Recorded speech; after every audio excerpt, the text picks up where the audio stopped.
Hadirin hadirat muslimin muslimat yang dimuliakan Allah subhanahu wa ta'ala, sampai masanya tiba, datang malaikat membawa kain kafan min nur, dari cahaya. Lalu malaikat menampungnya, keluarlah roh sejuk terasa dari kaki, naik ke atas, naik, berhembuslah dia dari mulut.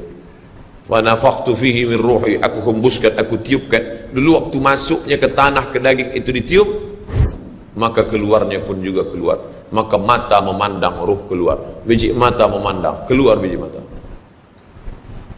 Makanya orang yang mati itu matanya terbuka. Makanya yang pertama kita lakukan menengok orang mati adalah memejamkan mata. Allahumma ghfir li abdus samad warfa' darajatahu ma'al ghabirin, inna lillahi wa inna ilaihi raji'un. Makanya saya jarang-jarang datang bila ada sebut, Ustaz ada orang meninggal dunia, sudah lama, baru sejam, nanti saya datang. Sebab apa? Saya takut nak pejamkan mata dia. Agak-agak sudah dipejamkan orang, baru saya datang. Saya datang, dah 3 jam, 4 jam, alhamdulillah saya datang. Belum tutup lagi. Iya. Kenapa? Menunggu Ustaz Somad. Paksalah saya tutup. Allahumma firli fulan ibn fulan warfa' darajahum al-ghari, inna lillahi wa inna ilaihi. Mana istri yang katanya sayang, kaulah bulan, kaulah bintang, setengah nafasku pergi, buah hati bulayan jiwa. Ketika roh ada dari jasad, memang betul kata dia sayang, tapi manakala roh keluar dari jasad, dia pun takut menengok mata kita. Dia takut menengok kita. Dia takut jam pukul 2 malam, jam 1 tutup balik. Na'udzubillah. Begitulah kalau kematian sudah tiba. Sampai pada akhirnya dia tutup, innalillah wa inna ilaihi raji'un. Selepas itu roh pun keluar, dibawa. Kalau dia baik, roh itu dibawa, dimasukkan ke dalam kain kafan min nur. Hadis riwayat Ahmad bin Hanbal. Lalu dibawa oleh malaikat sampai ke pintu langit. Malaikat bertanya, inikah orang yang amalnya selalu dibawa pagi, dibawa petang? Inikah orang yang amalnya selalu dibawa hari Kamis? Inikah amalnya yang selalu dibawa pada bulan nisfu Sya'ban? Ya, inilah orangnya. Kam min masyhurin fil ardi walam yakun ma'rufan fis sama. Bukan hadis. Berapa banyak orang yang namanya masyhur di bumi, tapi malaikat tak mengenal dia. Tapi berapa banyak orang yang tak masyhur di bumi, tapi malaikat mengenal dia. Mengapa? Karena amalnya pagi dan petang dibawa oleh malaikat. Orang ini mana? Belum datang. Orang ini mana? Belum datang. Orang ini mana? Belum datang. Disambut dia, disambut kedatangannya. Masya Allah, tabarakallah. Mudah-mudahan kita termasuk orang yang disambut oleh malaikat karena amal soleh kita. Maka bila saya datang di suatu majlis, malam tadi datang di Shah Alam, orang menyambut ramai. Malam ini datang ke Masjid Muaz bin Jabal, ramai. Esok malam di Terengganu datang, tak tahu entah ramai entah tidak. Ramai. Dalam hati, hai Abdul Somad, apakah malaikat akan menyambut engkau nanti juga dalam keadaan ramai? Kalau engkau ikhlas, iya. Tapi kalau tidak ikhlas, na'udzubillah. Nabi Isra Mi'raj berjumpa dengan orang yang sudah lama mati. Bagaimana rasa kalian mati? Apa kata mereka? Seperti kambing yang dikuliti hidup-hidup, seperti tebasan pedang di tempat yang sama beratus kali, seperti kail mata pancing yang masuk ke dalam kulit yang basah, ditarik, disentapkan sehingga terikut dagingnya sampai keluar. Makanya selalu kita berdoa, Allahumma hawwin alaina fi sakaratil maut, taubatan qabla al maut, taubat sebelum mati, wa rahmatan indal maut, dapat rahmat ketika mati, wa maghfiratan ba'dal maut, mendapatkan ampunan sebelum mati. Allahumma hawwin alaina fi sakaratil maut. Makanya doa selamat itu baca pelan. Baca pelan, renungkan. Ini sekarang banyak orang baca doa selamat cepat-cepat. Maut. Apa maut aja nih? Saya tak pernah menghafaz doa itu pakai kertas, tak pernah. Wa taubatan qabla al-maut wa rahmatan 'indal maut wa maghfiratan, belum pernah. Kenapa Ustaz boleh hafaz? Sebab dulu dibawa oleh ayah, dibawa oleh bunda, dibawa dalam acara tahlil, dibawa dalam kenduri orang mati, dibawa. Tiap hari telinga mendengar Tuan Imam membaca pelan, maka kita ingat. Wa taubatan qabla al-maut wa rahmatan 'indal maut. Anak-anak kita ini walaupun mereka lari sana sembang sini, tapi telinga mereka mendengar. dan anak-anak ni hafaz. Kadang anak hafaz, ibu bapa tak hafaz. Sebab apa? Sebab dia golden age, usia emas. Mereka hebat, mereka kuat ingatannya, menangkap hafazan itu begitu kuat. Maka kita ajarkan mereka doa itu pelan-pelan. Sebab bila kita ajar kuat-kuat, mereka balik, dia panggil, ibunda dia panggil, cuba engkau baca apa doa tadi? Maut. Apa mau aja ni? Sebab di Iraq banyak orang mati, sebab di Suriah banyak orang mati, di Palestin banyak orang mati, di Rohingya banyak orang mati. Padahal maknanya amat sangat dalam. Allahumma hawwin alaina, ringankan kami fi sakaratil maut. Tidak ada gunanya amal banyak kalau tidak selamat dalam sakaratul maut. Makanya kita selalu minta kepada Allah, Allahumma khtim lana bi husnil khatimah wa la takhtim alaina bi su'il khatimah. Allahumma ja'al akhir kalamina, jadikan akhir kalam kami inda tihai ajalina, ketika ajal kami sampai, jadikan akhir kalam kami yang terakhir keluar dari mulut kami qaula la ilaha illallah Muhammadur Rasulullah.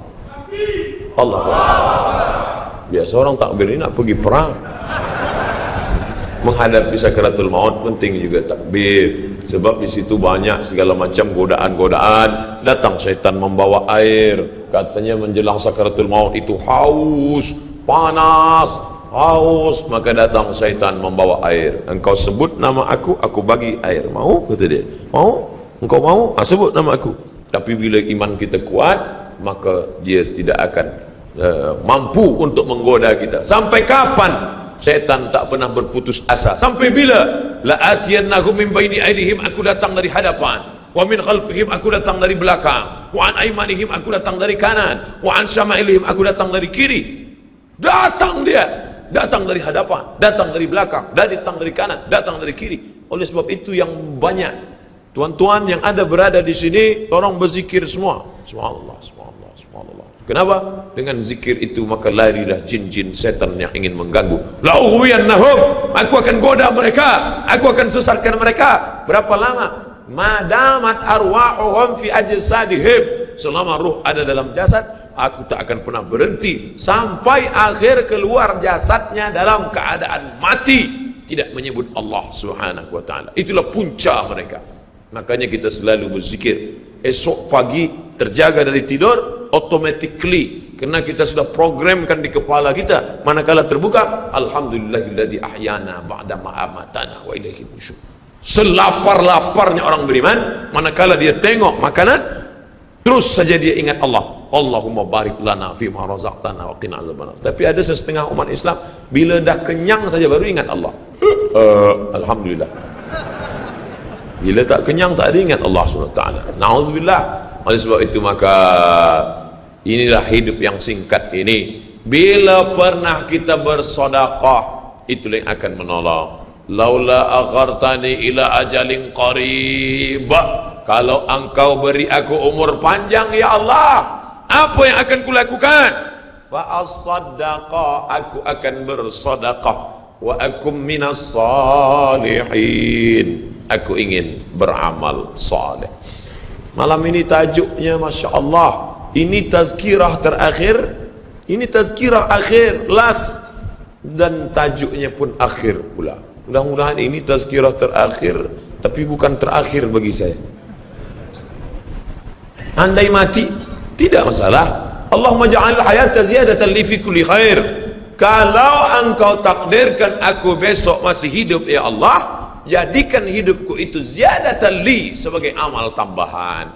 Kalau mati malam ini, Allahumma ja'alil mauta rahatan lana min kulli syarr. Kalau aku mati, maka kematian ini berhenti berbuat dosa. Orang beriman tak pernah sedih. Kalau dia mati, berhenti buat dosa. Kalau bertambah pahala. Andai Abdul Somad esok pagi masih hidup, bertambah pahala, dia akan tazkirah, dia akan bagi pelajaran. Andai Abdul Somad mati malam ini, alhamdulillah, berhenti melihat dosa. Dosa apa? Masuk airport, dosa. Masuk ke plane pesawat terbang, dosa. Dosa apa? Dosa mata. Takkan tak kita tengok? Mata terbuka, takkan kita tutup? Maka orang beriman sentiasa menjaga dirinya, tak pernah dia berkeluh kesah, tak pernah dia mencaci maki. Kenapa aku matikan aku ya Allah? Kenapa umurku pendek ya Allah? Ridha kepada Allah. Itu yang selalu kita katakan, raditu billah rabba wa bil islami dina wa bi muhammadin nabiyyan wa rasula. Aku ridha. Ada yang lebih hebat daripada haji mabrur, ada yang lebih hebat daripada jihad fisabilillah, ada yang lebih hebat daripada zikir dan baca Quran. Apa dia? Ridha bi qada'illah, ridha menerima keputusan Allah. Makanya banyak lelaki yang ridha manakala meninggal istrinya, datang orang, apa tuan tak menangis? Aku ridha menerima ini, Ustaz. Memang dah lama aku tunggu-tunggu. Oh, ini bukan ridha, ini memang penyakit. Oleh sebab itu maka makna ridha adalah tak berkeluh kesah. Setelah orang masuk ke dalam surga, mendapatkan kenikmatan surga, Allah bertanya, "Madza turidun?" Hai penghuni surga, apa lagi yang kalian inginkan? Apa kata penghuni surga? Ridhaka. Tapi engkau sudah masuk surga, ada yang belum kami dapat. Apa dia? Ridhamu.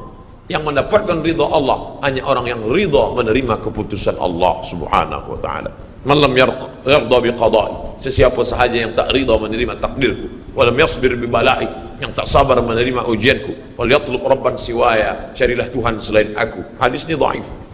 Tapi untuk targhib wa tarhib, untuk berikan semangat beramal, untuk fadail amal boleh dipakai, kerana ia bukan masalah akidah, bukan masalah halal haram.